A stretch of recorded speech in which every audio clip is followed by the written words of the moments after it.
Hello friends, automotive electrical and electronics chapter 3 charging system. તો આપણને ખ્યાલ છે કે ચાર્જિંગ કોનું કહેવું? તો ઇલેક્ટ્રિકલ વર્ડ્સ છે ટુ ચાર્જ. તો એની શક્તિમાં વધારો કરવો, એના પાવરમાં વધારો કરવો.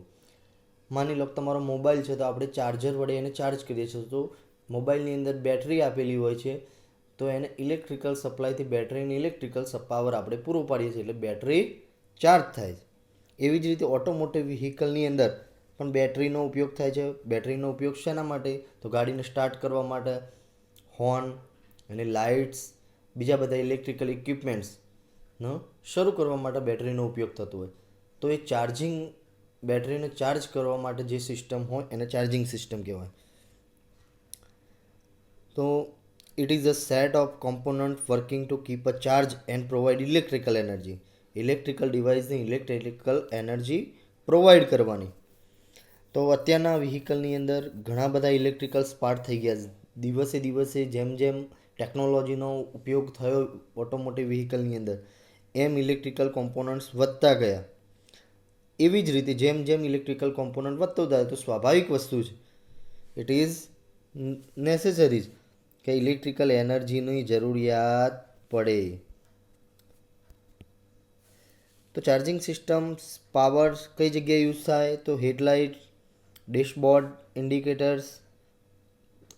ઇન્ડિકેટર્સ લાઇટ, વોર્નિંગ લેમ્પ્સ, પછી fuse, relay, engine plug, brain box, ECU, radio, control screen, fuel injector system, sensors. આ બધી જગ્યાએ તમામ જગ્યાએ ઇલેક્ટ્રિકલ પાવરની જરૂર પડતી હોય છે, એટલે કે ચાર્જિંગ સિસ્ટમના પાવરની જરૂર પડતી હોય છે.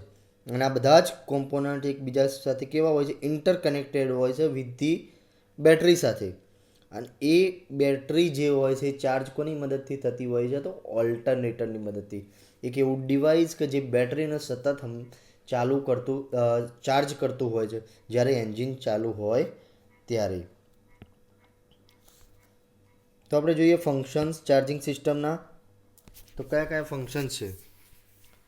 તો પ્રાઇમરી પર્પઝ, મેઇન હેતુ આપણે જોઈએ ચાર્જિંગ સિસ્ટમનો, to provide power to all electrical components in a વ્હીકલની અંદર આવેલા દરેક ઇલેક્ટ્રિકલ કોમ્પોનન્ટના પાવર સપ્લાય કરવાનો. બીજું, it comprises alternator that maintains and keep the vehicle's battery charge.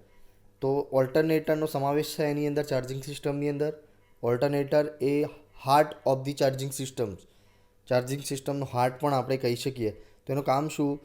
કે મેન્ટેન કરવાનું અને વ્હીકલની બેટરીને ચાર્જિંગ મેન્ટેન કરવાનું. એના પછી છે charging system supplies electrical current two fire the spark plug. ગાડી સ્ટાર્ટ કરીએ તો એન્જિનની અંદર ફાયર કરે. તો એ ફાયર કરવાનું કામ કે જે એર ફ્યુઅલ મિક્સરને ઇગ્નાઇટ કરશે કમ્બશન ચેમ્બરની અંદર.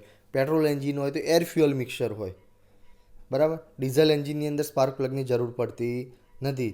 એ કમ્પ્રેશનની હીટના લીધે જ એ પોતે સળગે છે. Alternators help to charge dead battery હોય, મતલબ કે એન્જિન જ્યારે ચાલુ હોય ત્યારે બેટરીની જરૂર પડતી નથી. એ દરમિયાન ઓલ્ટરનેટર બેટરીને ચાર્જ કરતું હોય છે. Charging system help to send the engine mechanical issue to the engines issue using sensing device. અત્યારની લેટેસ્ટ ટેકનોલોજીની અંદર સેન્સર્સ થઈ ગયા.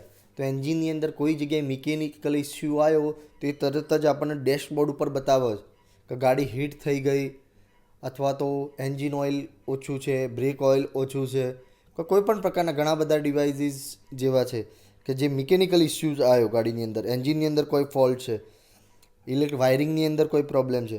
તો આ બધા જ જગ્યાએ ઇસ્યુની મદદથી સેન્સિંગ ડિવાઇસ શું કરે? એન્જિનને હેલ્પ કરે અને સેન્ડ કરે. Vehicle electricals component are powered when the engine is not running. જ્યારે એન્જિન ચાલુ ના હોય ત્યારે વ્હીકલના ઇલેક્ટ્રિકલ કોમ્પોનન્ટને પણ પાવર આપવાનો. ધારો કે આપણી ગાડી બંધ છે, હાલ એન્જિન ચાલુ નથી, ત્યારે તમે ચાવી આપશો તો ફેન ચાલુ થશે, સાઇડ લાઇટ ચાલુ થશે, હોર્ન્સ ચાલુ હશે, લાઇટ્સ ચાલુ રહેશે. આ બધી વસ્તુ કે જ્યારે એન્જિન ચાલુ ના હોય ત્યારે ઇલેક્ટ્રિકલ કોમ્પોનન્ટનો પાવર પ્રોવાઈડ કરશે. તો આપણે જોઈએ ટાઈપ્સ ઓફ ચાર્જિંગ સિસ્ટમ. બે પ્રકારની ચાર્જિંગ સિસ્ટમ છે, એટલે કે 2 types of dynamo or generator. તો જનરેટર અથવા ડાયનેમો કોને? તો જે ઇલેક્ટ્રિકલ સપ્લાય પ્રોવાઈડ કરે આપણને. તો એક ડીસી જનરેટર અને એક એસી જનરેટર. ડીસી એટલે ડાયરેક્ટ કરંટ, એસી એટલે ઓલ્ટરનેટિંગ કરંટ. તો આપણે જોઈએ DC generator is a machine.